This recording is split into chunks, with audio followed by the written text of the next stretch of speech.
Silakan duduk. Terima kasih Mus. Iya. Shalom Bapak Ibu yang terkasih dalam Tuhan. Iya, senang sekali di hari Minggu ini kita boleh kembali beribadah kepada Tuhan. Ya. Bapak Ibu yang terkasih, tema yang diberikan kepada saya adalah firman Tuhan tidak akan kembali dengan sia-sia. Firman Tuhan tidak akan kembali dengan sia-sia. Dari Yesaya pasal 55 ayat yang ke-10 dan 11. Oke, kita akan bacakan. Yesaya pasal 55 ayat yang ke-10 dan ke-11. Silakan Bapak Ibu mendengarkan dan lihat di slide. Sebab seperti hujan dan salju turun dari langit dan tidak kembali ke situ, tetapi mengairi bumi, membuatnya subur dan menumbuhkan tanaman, memberikan benih kepada penabur dan makanan kepada orang yang mau makan. Demikianlah firmanku yang keluar dari mulutku. Ia tidak akan kembali kepadaku dengan sia-sia, tetapi akan melaksanakan apa yang ku kehendaki dan akan berhasil dalam apa yang kusuruhkan kepadanya. Berbahagialah kita yang membaca dan yang akan merenungkan kebenaran firman Tuhan ini. Bapak Ibu yang terkasih, ada sebuah keluarga, suami dan istri ini datang kepada seorang hamba Tuhan. Lalu dia menceritakan bahwa keluarganya sudah di ujung tanduk. Relasi mereka sudah tidak baik. Sudah seperti kapal yang pecah. Lalu sang istri dan suaminya ini meminta-minta kepada hamba Tuhan ini. Tolong doakan, berikan kami mukjizat supaya keluarga kami ini boleh diselamatkan. Karena saya tidak mau pisah, saya tidak mau hancur. Nah, mulai mereka menangis, sang istrinya menangis. Terus lalu dia berteriak-teriak, dia bilang, Pak Pendeta tolong doa sama Tuhan. Minta mukjizat, satukan keluarga kami. Saudaraku yang terkasih, memang di dalam kondisi seperti itu, hati menangis, jiwa merintih, melihat keretakan dari sebuah keluarga. Pasti kita datang kepada Tuhan, kita minta Tuhan tolong. Kita minta biarlah mukjizat Tuhan boleh segera turun dan mempersatukan kembali keluarga sehingga relasi boleh berjalan dengan baik. Ada juga seorang nenek, dia berdoa untuk cucunya. Dia datang kepada temannya, dia katakan begini, aku minta kepada kamu, tolong doakan cucu saya. Kenapa Nek, cucu nenek? Cucu saya ini bandelnya minta ampun. Dia tidak mau dengeri saya. Dan dia juga pokoknya hidupnya nggak benar. Tolong doakan biar Tuhan kasih mukjizat supaya dia langsung berubah saat itu juga. Bapak Ibu yang terkasih berbicara tentang mukjizat. Apakah mukjizat segampang itu saat kita berdoa langsung Tuhan turunkan? Bukankah di dalam pengalaman kita mukjizat terjadi tidak instan, bukan? Ada waktu tunggu, ada proses yang akan Tuhan renda di dalamnya. Sehingga itu menjadi sebuah kesenangan bagi kita dan juga bagi Allah. Saudaraku, mukjizat yang tidak segera terjadi dan tidak dinyatakan secara jelas, itu pun memiliki kuasa. Sadarkah engkau yang ingin cepat-cepat dan ingin instan? Kalau sakit pengennya langsung segera sembuh. Kalau lagi mupet, kondisi usaha lagi surut, pengennya cepat rame. Mukjizat yang tidak segera terjadi itu dan tidak dinyatakan secara jelas, itu juga memiliki kuasa yang sama besar dan seringkali menghasilkan buah yang tahan lama. Daripada mukjizat yang instan, lalu terjadi, terus orang itu bersuka cita saat mukjizat diberikan, lalu setelah itu beberapa selang waktu dia akan lupa dengan pertolongan Tuhan yang sudah diberikan. Sedangkan kalau mukjizat yang lambat terjadi, dalam arti kata yang belum dinyatakan oleh Allah, itu malah akan membuat otot-otot iman seseorang itu menjadi lebih kuat dan dia akan lebih mempercayai Allah dari yang lain, dari apapun. Dan dia akan berbuah bertahan lama. Saudaraku yang terkasih, dalam Yesaya pasal 55 ayat 10 dan 11. Allah menggunakan alam untuk menggambarkan proses yang lambat. Ya, kita lihat hujan, salju, tanaman, ya, air yang mengairi bumi. Nah, Allah menggunakan alam untuk menggambarkan adanya proses yang lambat yang tidak instan untuk menghasilkan buah yang bertahan lama. Seperti halnya hujan dan salju yang menyirami bumi dan setelah jangka waktu tertentu menghasilkan biji yang ditabur dan roti untuk dimakan, demikian pula firman Tuhan, ya, akan menggenapi tujuannya Allah dan akan melaksanakan apa yang Allah kehendaki dan akan berhasil dalam apa yang Allah suruhkan. Pembaruan hidup manusia dan dimuliakannya nama Allah melalui proses atau waktu tunggu. Mukjizat inilah yang kita butuhkan sebenarnya Bapak Ibu yang terkasih. Yakni karya Allah dalam hidup kita melalui firman Tuhan. Karya itu memang tidak langsung memberikan hasil. Tetapi dapat kita nikmati sedikit demi sedikit di dalam kehidupan kita. Nah, Bapak Ibu yang terkasih, apapun yang menjadi permasalahan dalam kehidupan kita, kita membutuhkan waktu tunggu atau jeda, ya. Nah, waktu tunggu itu pun dirasakan oleh bangsa Israel yang merupakan latar belakang dari kitab Yesaya ini. Bagaimana mereka dibuang oleh Allah ke pembuangan Babel. Ya, ada yang ke Asyur, yang ini yang ke Babel. Nah, waktu berada di dalam daerah pembuangan tersebut, mereka merasa enggak nyaman, enggak enak, berat, sakit, menderita. Tuhan di mana? Benarkah bahwa Allah masih bisa menolong kita? Benarkah bahwa Allah masih tetap peduli terhadap hidup kita? Benarkah? Allah di mana? Itu merupakan jeritan suara hati dari umat Israel yang ada di dalam pembuangan. Mengapa umat dibuang? Umat tidak menyadari mengapa mereka dibuang. Karena umat sudah dibutakan mata rohaninya. Yesaya mengingatkan mereka dibuang karena mereka telah mendukakan hati Tuhan. Mereka menyembah kepada Allah-Allah lain. Allah-Allah yang tidak sanggup menolong mereka. Dan mereka tidak bertobat dari dosa-dosa mereka. Karena itu Allah membuang mereka. Tapi apakah Allah membuang dan Allah membiarkan semuanya itu? Oh tidak Bapak Ibu. Allah yang telah mengikat perjanjian dengan umat Israel yang adalah milik Tuhan. Allah ingat akan janjinya. 70 tahun berada di dalam pembuangan, Allah akan bebaskan melalui Raja Kores. Ya, itu berarti memperlihatkan bagaimana Allah sangat mengasihi umat Israel yang telah mendukakan hati Tuhan, tetapi Tuhan tidak pernah membuang mereka sedetik pun. Ya, karena Tuhan sayang dan Tuhan memberikan janji dan pengharapan. Pengharapan tersebut, pengharapan tersebut dapat kita lihat di dalam Yesaya pasal yang ke-55.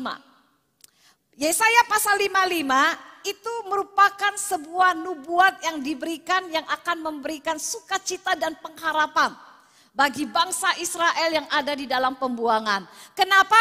Karena tidak selama-lamanya mereka dibuang oleh Allah. Tidak selama-lamanya mereka dibiarkan oleh Allah. Tetapi mereka akan dibawa kembali ke tanah mereka sendiri. Dan mereka kembali akan menikmati relasi yang indah bersama dengan Tuhan. Dan menikmati segala sesuatu yang sudah Tuhan berikan. Dan di sini Bapak Ibu, kalau Bapak Ibu melihat di dalam ayat yang pertama pasal 55. Ini dikatakan bahwa, hai semua orang yang haus, marilah dan minumlah air. Dan hai orang yang tidak mempunyai uang, marilah terimalah gandum tanpa uang. Dan makanlah juga anggur dan susu tanpa bayar.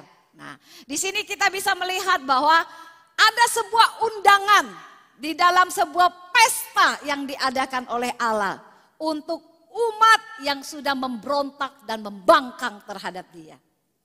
Belas kasihan Allah yang besar itu diberikan kepada umat yang sudah berdosa terhadap Dia. Allah mengundang mereka untuk boleh hadir dan menikmati dengan gratis tanpa bayar. Mereka akan dikenyangkan, rasa haus mereka akan dipuaskan. Dan dikatakan bahwa Ia mengajak umatnya untuk mencari wajahnya. Di sini dikatakan, carilah Tuhan selama Ia berkenan, ayat 6. Berserulah kepadanya selama Ia dekat. Dan indahnya adalah di dalam ayat yang ke-8. Sebab rancanganku bukanlah rancanganmu dan jalanmu bukanlah jalanku. Demikianlah firman Tuhan. Melalui bagian ini kita diajarkan untuk mengerti bahwa Yesaya mengabarkan sebuah kabar sukacita yang memberikan pengharapan. Bahwa ada rancangan yang indah yang Allah sudah sediakan bagi setiap kita. Pada waktu kita datang dan mencari wajah Tuhan dengan segenap hati kita, maka Allah berkenan untuk ditemui. Dan kita bisa menikmati Allah, bukan hanya kehausan fisik kita saja, tetapi haus rohani kita akan dipuaskan melalui kebenaran firman Tuhan. Di dalam ayat yang ke-11 firman Tuhan katakan bahwa firmanku yang keluar dari mulutku, ia tidak akan kembali kepadaku dengan sia-sia. Bapak Ibu, pernahkah engkau merasakan bahwa engkau datang ke dalam sebuah kebaktian, lalu engkau pulang, engkau katakan, aku sia-sia datang, apa aku udah ngerti, aku udah tahu dia ngomong apa kayak itu. Adakah seperti itu? Dan Anda merasa Anda tidak diberkati, ya? Kok kayaknya tadi khotbahnya tidak ada ketawa-ketawa, aku tidak diberkati jadinya itu. Firman Tuhan katakan sekali keluar tidak akan pernah kembali dengan sia-sia. Kenapa? Firman yang keluar itu untuk melakukan apa yang Tuhan mau. Untuk menyatakan kemuliaan Tuhan. Nah Bapak Ibu yang terkasih, kalau kita melihat di dalam skem ini, ya, dikatakan bahwa hujan salju. Hujan salju itu adalah air Bapak Ibu. Ya, meskipun itu salju ya, nanti dia akan mengeras seperti es batu begitu ya, dan membuat kondisi dingin, tapi nanti dia akan mencair.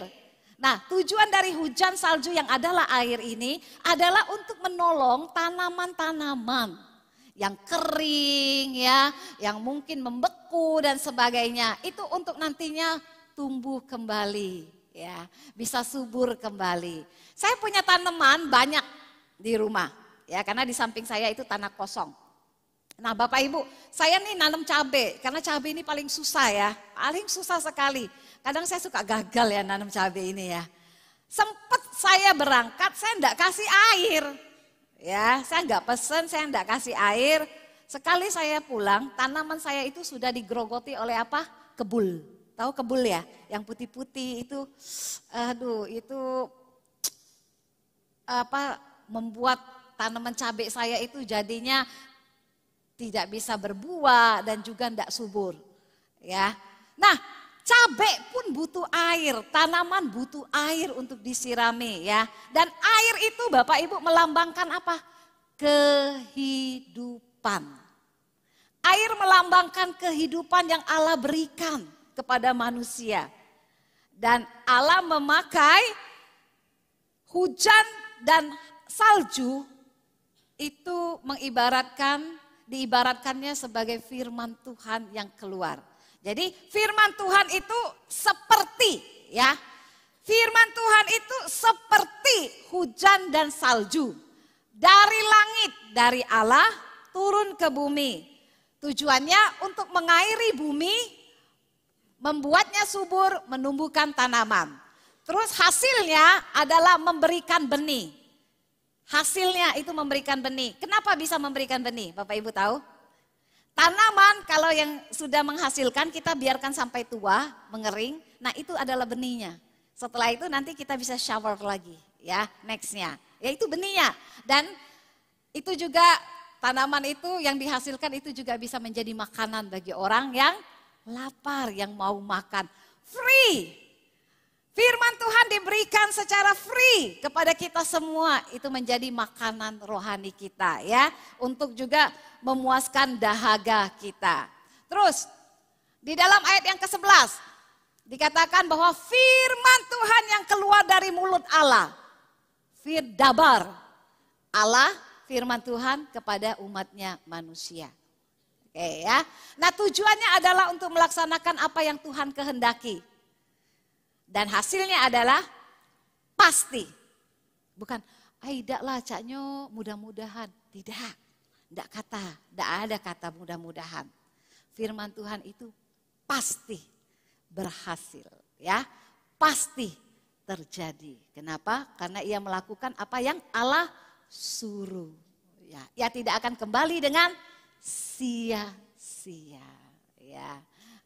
Bapak Ibu yang terkasih, kalau kita membaca Yesaya ayat 10 dan 11, kita akan melihat, oh ternyata di dalamnya itu ada tujuan. Tujuan hujan dan salju diberikan, tujuan firman Tuhan diberikan.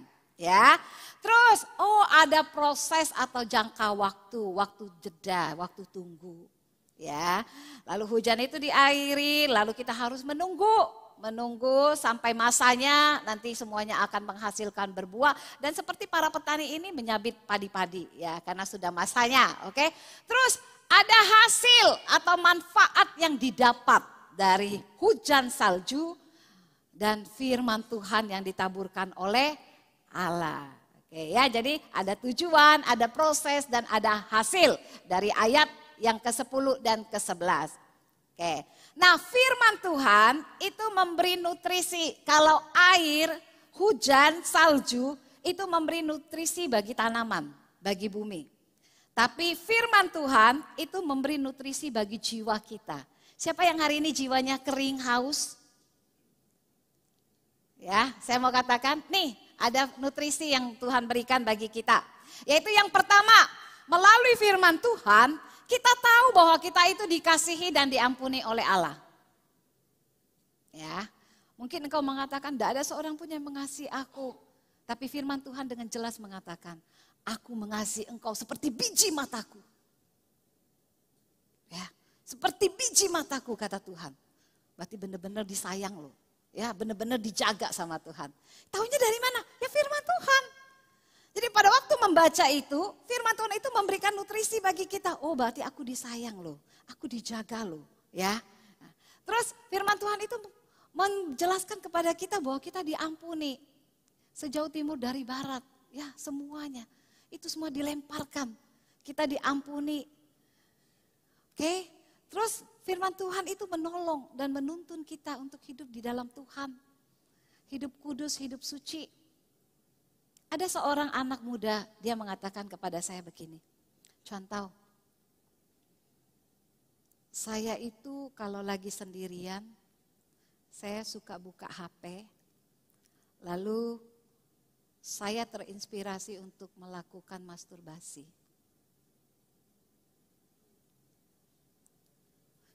Terus saya tanya,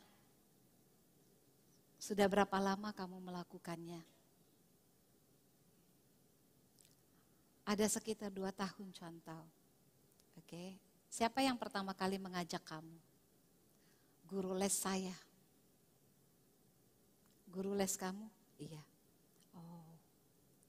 Saya jujur syok ya Bapak Ibu ya. Terus lalu saya katakan begini, kamu harus bertobat. Tubuhmu adalah bait Allah. Tempat Allah berdiam. Tubuhmu adalah bait Roh Kudus. Itu aja saya cuma ngomong sama dia, lalu saya ajak dia berdoa. Oke. Setelah selang beberapa bulan saya bertemu dengan dia, saya bertanya lagi dengan anak muda ini. Bagaimana kondisimu? Dia bilang, puji Tuhan contoh. Saya sudah jarang melakukannya, tapi dia masih melakukan ya, tapi jarang rentang waktunya. Oke, saya bilang, kamu harus tetap semangat ya. Kamu harus tahu bahwa firman Tuhan mengatakan tubuhmu adalah bait Allah. Jadi jangan kamu pergunakan dengan sembarangan untuk mendukakan hati Tuhan. Nah, firman Tuhan itu menolong dan menuntun anak muda ini. Dan firman Tuhan itu juga menolong dan menuntun kita semua Bapak Ibu. Di dalam setiap permasalahan kita cari firman Tuhan. Baca, isi dan renungkan. Di situ kita akan mendapatkan kekuatan. Ya. Dan dikatakan firman Tuhan itu juga memberi hikmat bagi kita yang bodoh. Yang selalu kadang-kadang cepat ambil keputusan tanpa pikir panjang. Ya, akhirnya menyesal belakangan. Tidak ada guna kata orang ya. Baca firman Tuhan, renungkan firman Tuhan. Di situ akan ada banyak sekali hikmat. Ya. Terus memberi ketenangan hati di saat kita gundah gulana. Caknya ngapo perasaan aku ini tidak enak nih. Apa yang akan terjadi? Apa keluarga yang di sana? Apa doa, tenangkan hati, baca firman Tuhan akan menenangkan hati. Wah. Ya, terus memulihkan hati yang terluka. Dulu waktu saya patah hati, saya diputuskan. Saya carinya apa? Saya nggak telepon dia, enggak. Balik lagi. Oh no, tidak. Saya cari apa? Saya cari firman Tuhan, musik rohani. Lagu Sungguh Indah Kau Tuhan itu sangat berkesan bagi saya. Ya, itu. Terus waktu saya baca firman Tuhan, saya sambil nangis, firman Tuhan itu menguatkan saya. Dan saya kembali diingatkan, rancanganku bukan rancanganmu. Tadi yang kita baca, oh berarti bukan dia. Sehari aja nangis ya, besoknya tidak lagi. Ya, firman Tuhan menguatkan ya hati yang luka, hati yang mungkin kita ditusuk orang dari belakang, orang yang tidak suka sama kita, atau misalnya kita dikhianati, kita difitnah dan sebagainya. Oh, don't worry, cari firman Tuhan itu akan menguatkan kita, ya sehingga kita bisa tampil bersinar ya, oke? Nah, terus menghardik, menegur dan mengingatkan akan dosa dan kesalahan, ya. Indah bukan? Waktu baca firman Tuhan, wah kita diingatkan, wah kamu udah berdosa ini sama Tuhan. Karena dosa-dosamu itu kamu harus bertobat. Indahnya, firman Tuhan tidak akan kembali sia-sia. Nah, konsep tidak akan kembali dengan sia-sia, ini merujuk kepada kuasa firman Tuhan yang tidak terbatas. Dan itu juga merujuk kepada efektivitas firman Allah yang terus bekerja dan berkarya di dalam hidup orang percaya. Pada waktu engkau memberikan hidupmu, hatimu, pikiranmu untuk dipenuhi, dikuasai oleh firman Tuhan, maka firman Tuhan itu akan menguasai seluruh hidupmu dan akan mendirect engkau ke langkah ke jalan yang Tuhan mau. Dan waktu engkau melakukan dosa, firman Tuhan langsung ngomong sama kita. Di dalam pikiran kita, saya sudah berdosa, Tuhan tidak suka mengajak kita untuk berbalik. Roh Kudus langsung tegur. Indah bukan? Indah ya. Jadi firman Tuhan tidak akan kembali dengan sia-sia dengan tujuan untuk mencapai kehendak dan keinginan Allah. Ya. Nah, kita mau lihat nih, konsep tidak akan kembali dengan sia-sia kalau kita lihat dari sudut pandang kedaulatan Allah.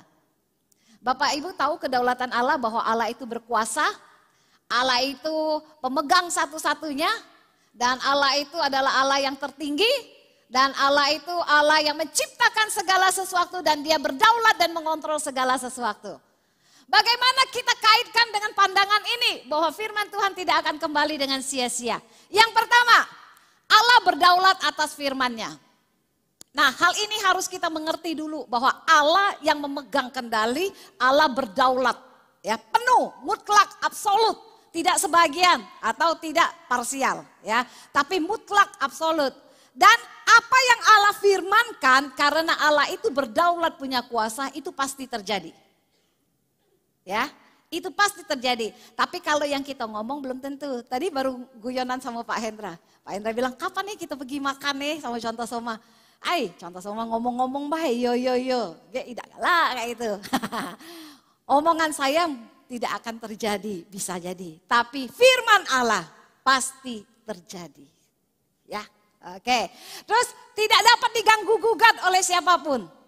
Tidak dapat diganggu-gugat. Dan dia adalah penguasa tertinggi atas segalanya. Pada waktu kita melihat kitab Kejadian, Allah melihat jadilah bunga.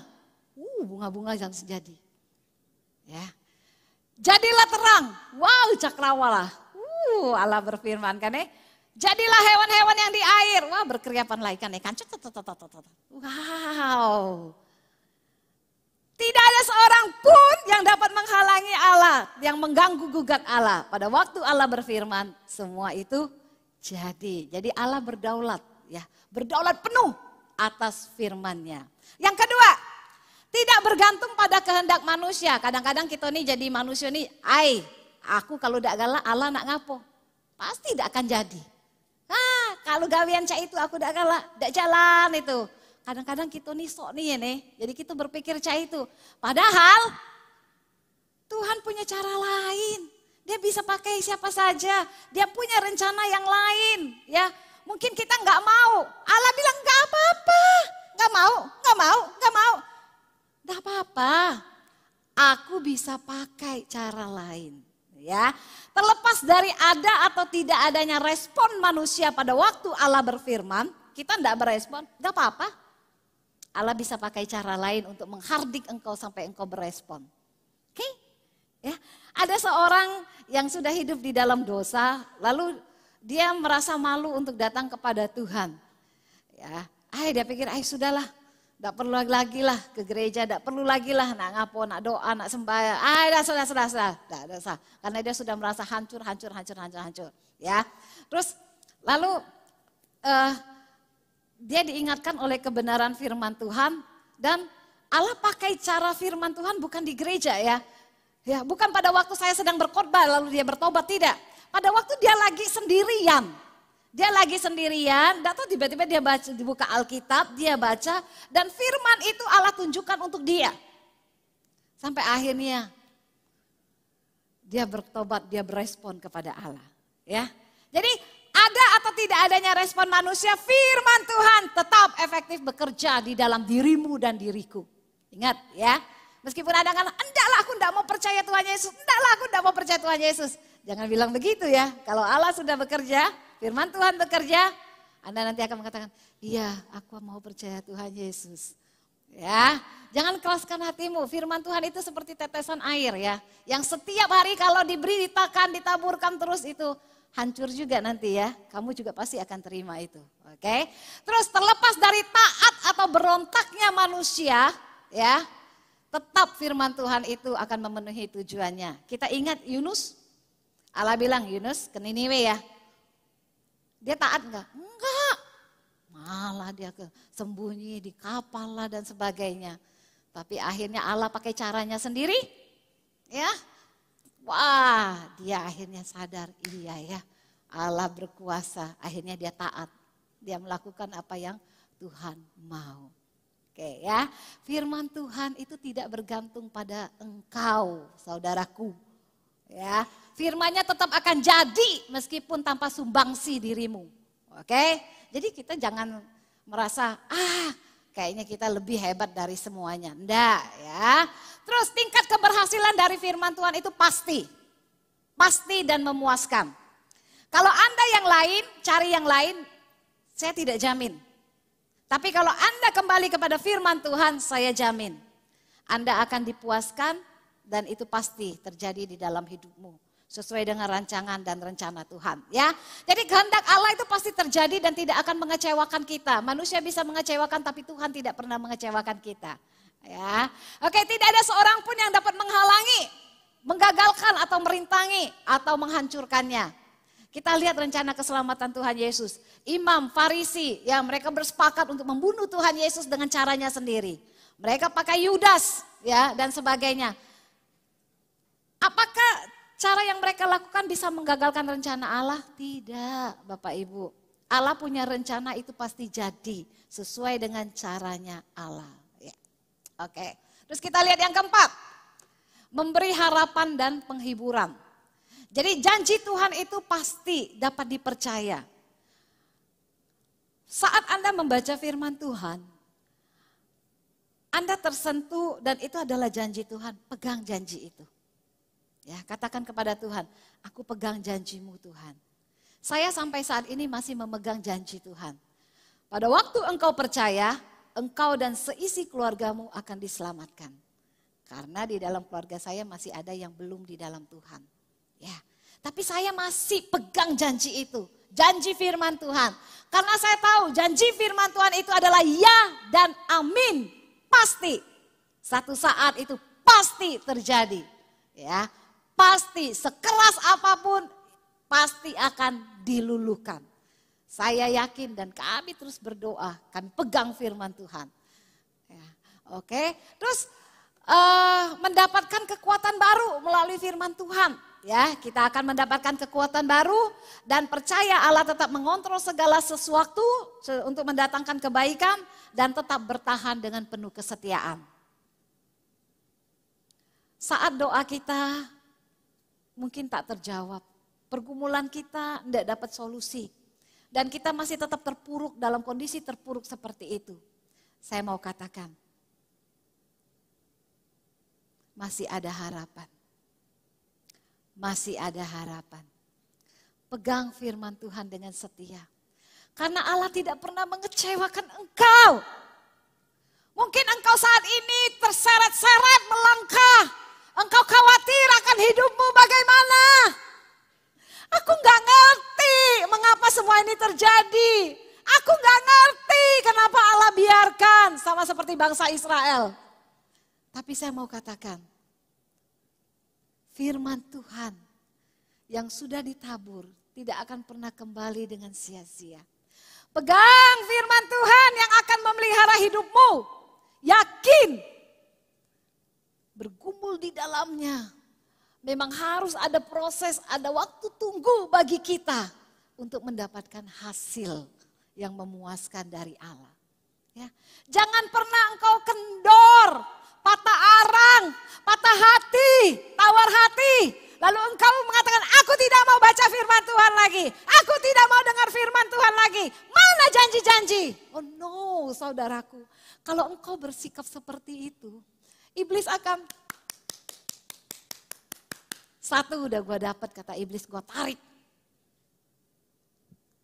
No. Tidak akan kembali dengan sia-sia. Firman Tuhan itu akan menguatkan dan menolong engkau. Mungkin engkau tidak mengerti, engkau tidak tahu bagaimana persoalan ini bisa selesai, bagaimana nasib anak-anak ke depan. Namun saya mau katakan, setialah. Tuhan dari atas melihat, oh anakku ini gak apa-apa, ini proses tunggu ya. Nanti satu saat aku akan memberkati dan aku akan selesaikan masalahnya. Saudaraku, tetap bertahan dengan penuh kesetiaan seperti yang Daniel dan teman-teman lakukan karena mereka berpegang pada pengharapan firman Tuhan. Seperti para murid, berani untuk mengorbankan diri, mati bagi Tuhan karena mereka berpegang teguh kepada janji firman Tuhan. Dan para tokoh iman, bagaimana dengan kita? Firman Tuhan tidak akan kembali dengan sia-sia, tetapi ia akan melaksanakan kehendak Tuhan. Ini mengingatkan kita bahwa firman Tuhan ya dan amin. Firman yang hidup itu yaitu Tuhan Yesus, Logos, selalu bersama dengan kita karena dia adalah Allah Immanuel. Pada mulanya adalah firman dan firman itu bersama dengan Allah dan firman itu adalah Allah. Yesus adalah firman yang hidup. Dia adalah Allah Immanuel yang selalu bersama dengan kita. Jadi jangan pernah ragukan ya. Dan kalau kita melihat kehendak di dalam Roma pasal 12 ayat 2 dikatakan bahwa kehendak Allah itu adalah apa yang baik, apa yang berkenan dan yang sempurna. Itu kehendak Allah. Jadi maksudnya begini, kehendak Allah itu bukan untuk menyenangkan hati kita. Bukan ya. Jadi melainkan kehendak Allah itu bekerja sesuai dengan cara dan waktunya Tuhan, tujuannya Tuhan. Kita ini tidak sabaran menunggu kehendak Tuhan. Ya, itulah saya katakan mukjizat, pengennya instan. Tapi Tuhan bilang, kalau itu diberikan Anda nanti roboh. Anda tidak kuat. Makanya itu perlu proses. Air itu mengairi tanaman. Emang Bapak Ibu kalau lihat saya tanam cabai, apakah waktu saya nebar bibit, saya kasih air itu langsung tumbuh cabai sebatang begitu tinggi? Enggak. Tunggu 2 minggu, dia baru dikit. Tunggu lagi, baru agak panjang dikit. Mau tunggu hasilnya, ya tunggu 2 bulan, nanti 3 bulan, 4 bulan. Ya, kasih nutrisi gitu. Sabar, sabar, sabar. Ada proses yang dari Allah untukmu dan untukku. Bukannya Allah tidak berkuasa, bukan. Bukannya firman tidak berkuasa, bukan. Tetapi itu mengajarkan engkau dan saya untuk semakin percaya kepada Tuhan. Percaya firman Tuhan berkuasa, firman yang hidup ya. Dan di dalam Mazmur 135 ayat 6 dikatakan bahwa Tuhan melakukan apa yang dikehendakinya di langit, di bumi, dan di segenap samudra raya. Charles Spurgeon adalah salah seorang pengkhotbah besar ya di abadnya dia. Bagaimana caranya dia bisa kenal Kristus dan diselamatkan Bapak Ibu? Hanya melalui firman. Waktu remaja dia datang ke sebuah gereja yang kecil dan waktu itu bulan Januari lagi musim dingin. Lalu dia masuk ke gereja tersebut, dia duduk di paling ujung belakang situ. Ya. Terus di belakang itu mereka lagi kasak kusuk. Pak pendeta kita udah datang. Siapa nak khotbah di depan, Cak Mano. Terus, siapa yang ganti? Aku udah tahu, aku udah baca, aku udah berani. Mulailah mereka kayak gitu. Wah, terus aduh bingung. Lihat, aduh jemaat banyak. Cak Mano, enggak mungkin kita ngomong jemaat hari ini tidak ada ibadah. Pulang ya. Pak pendeta udah datang. Enggak mungkin. Lalu tiba-tiba, saya yang maju, kata seorang pembuat sepatu. Oke, saat firman Tuhan dia maju. Dia bacolah Yesaya 42, kan enggak persiapan, dia juga enggak tahu apa-apa, enggak baca. Tapi dia berani, dia baca Yesaya 42 selama 10 menit. Dia ulang-ulang, dia baca berulang-ulang, dia baca berulang-ulang. Setelah selesai, dia lihat, kamu anak muda. Karena dia lihat wajah Charles ini kan kayaknya wong baru, jadi agak beda Berbalik bertobat dia bilang begitu, bertobat ayat yang sudah saya bacakan itu, Tuhan sayang sama kamu, bertobat. Dia langsung, ngapain nih Pak, wong ini nunjuk-nunjuk aku kayak gitu kan Aduh, tapi hatinya mengalami ketenangan, ada sukacita. Setelah keluar dari gereja, dia mengalami sukacita. Dan dia merasakan bahwa ada aliran sungai yang mengalir di dalam dirinya, memenuhi hati dan jiwanya. Dan saat itu dia katakan, aku percaya kepada Tuhan Yesus. Itu adalah saat di mana dia bertobat dan terima Tuhan Yesus. Saudaraku, Charles Spurgeon bertobat karena firman Tuhan yang ditabur. Kita tidak lihat siapa penaburnya, bukan pendeta. Tapi firman itu dipakai oleh Allah untuk mempertobatkan Charles Spurgeon.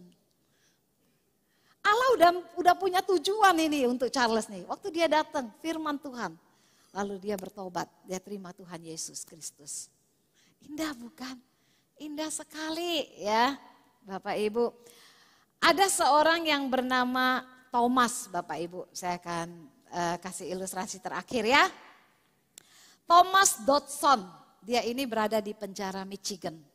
Oke ya. Terus dia menghabiskan waktu lebih dari 1 dekade di dalam penjara. Lamunin, ya udah baca penjahat besar. Terus, nah Thomas ini memberi kesaksian di perjamuan tahunan bagi para pendeta. Di penjara tuh biasanya kan ada kayak perjamuan kayak itu ya. Lalu pendeta-pendeta yang melayani di penjara itu mereka hadir gitu. Thomas maju, cak aku lah di sini nah, kasih kesaksian ya kan dia ngomong kayak ini. Nah dia cerita bahwa dia itu tumbuh besar di dalam keluarga Kristen. Papa mama Kristen, keluarga Kristen loh. Ya. Tetapi dia memberontak dan menolak Injil. Dia tidak mau percaya Tuhan Yesus. Omong kosong, apa itu Injil? Apa itu kekristenan? Wow, anak muda Waktu dia masih muda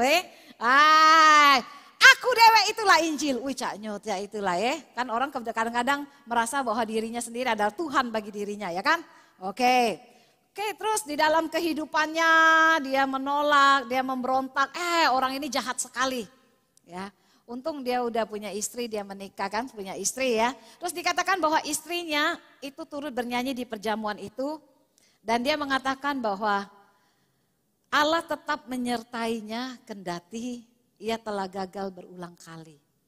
Istrinya tuh sabar Bapak Ibu, sabar nih. Ya, pelaku firman, sabar, lakinya ini bejat lakinya udah benar cak itu ya. Waduh dia tetap sabar, dia sabar.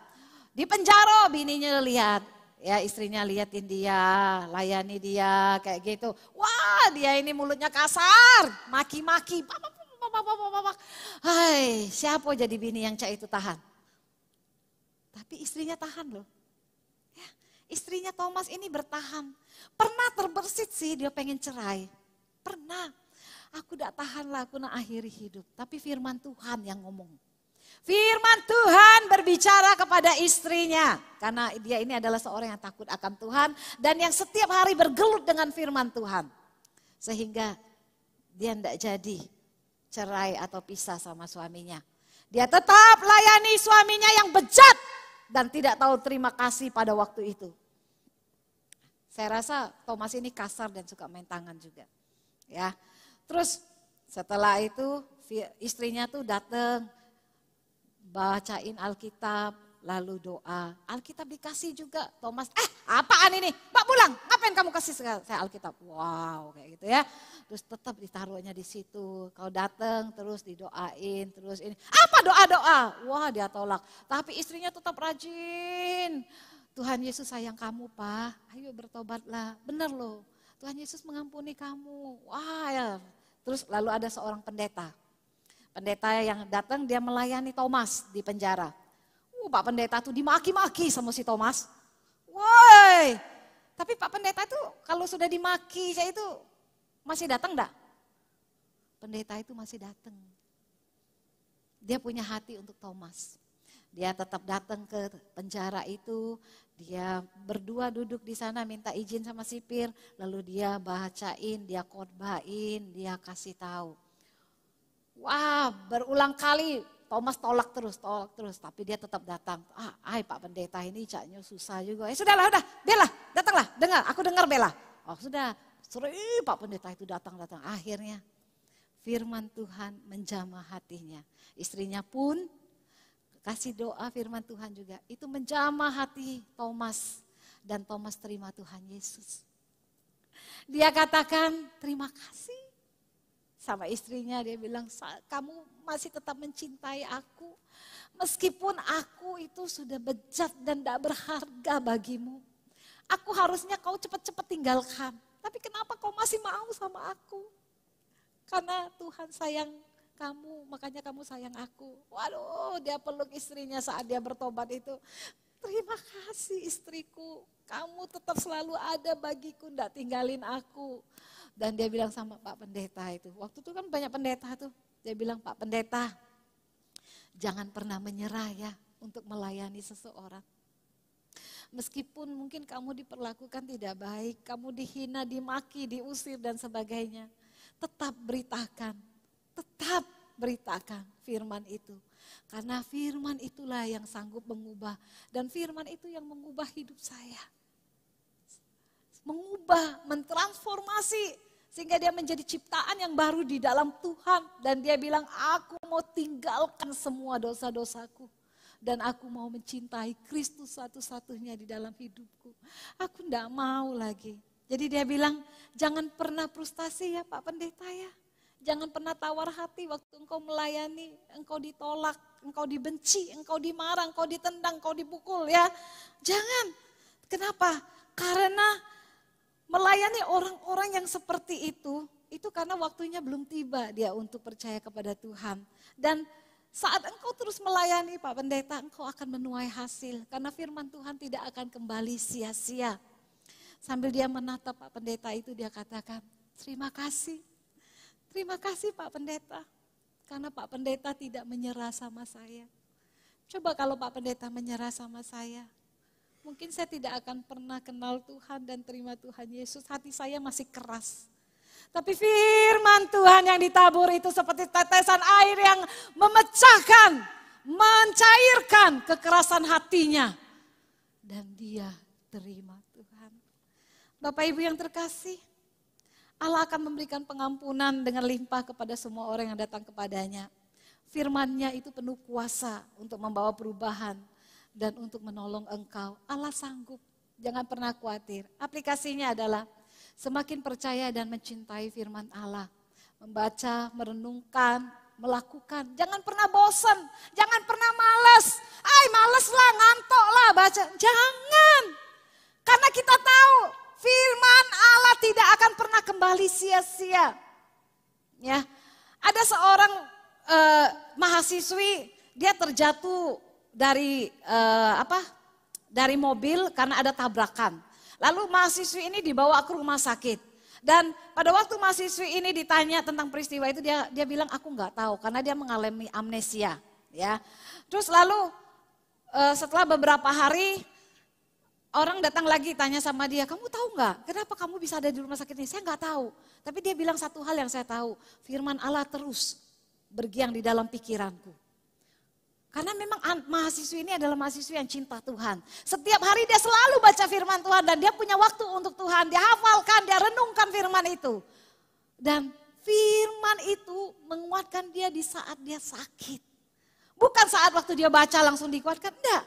Setelah sejangka waktu proses, waktu dia sakit, firman Tuhan itu datang menguatkan dia. Dia katakan begini, melalui firman Tuhan itu, melalui peristiwa itu kepandaian saya 2 kali lipat di sekolah. Dia dengan mudah sekali untuk menyerap setiap pelajaran dengan baik.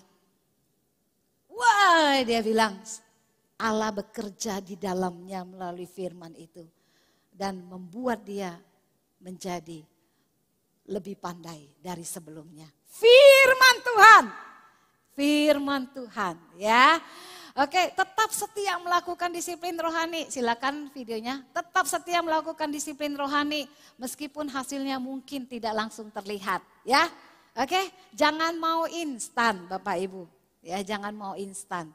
Baiklah kita di dalam prosesnya Allah, rancangannya Allah, rencananya Allah, waktunya Allah, kita tetap setia dan bergelut di dalamnya dan menantikan Allah sendiri yang melakukannya dalam kehidupan kita sehingga kita menghasilkan buah roh. Silakan video Bapak Ibu. Saat balita ini asik bermain, pandangannya tertuju pada kedua orang tuanya yang sedang membaca buku. Dengan rasa penasaran, ia perlahan mendekati ayahnya. Ia memperhatikan gerakan ayah membuka halaman demi halaman, lalu dengan spontan, balita itu mengambil sebuah buku dan mencoba menirukan apa yang dilihatnya. Beberapa hari kemudian, momen menggemaskan kembali terjadi. Balita itu terlihat duduk sendiri dengan buku favoritnya di tangan. Kejadian ini membuktikan bahwa apa yang kita lakukan bisa menjadi inspirasi yang besar, bahkan untuk yang paling kecil sekalipun. Oke, thank you. Nah, Bapak Ibu, biarlah melalui klip terakhir ini, silakan pemusik, melalui klip terakhir ini mengajarkan kepada kita di dalam keluarga khususnya. Karena kita udah meyakini, kita tahu firman Tuhan yang ditabur tidak akan kembali dengan sia-sia. Marilah kita mempunyai kebiasaan, ya, habit yang baik untuk membaca firman Tuhan. Dan itu dilihat oleh anak-anak kita dan mereka akan meniru kita. Ya, dan mereka juga akan mencintai firman Tuhan lebih daripada apapun dan itu akan menjadi pegangan hidup ya. Oke, mari kita akan menutup, kita akan menaikkan pujian, aku datang dan ku bersujud di hadapannya.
tanah kami ya Tuhan dengan kebenaran firman-Mu. Karena kami tahu firman Tuhan tidak akan pernah kembali dengan sia-sia.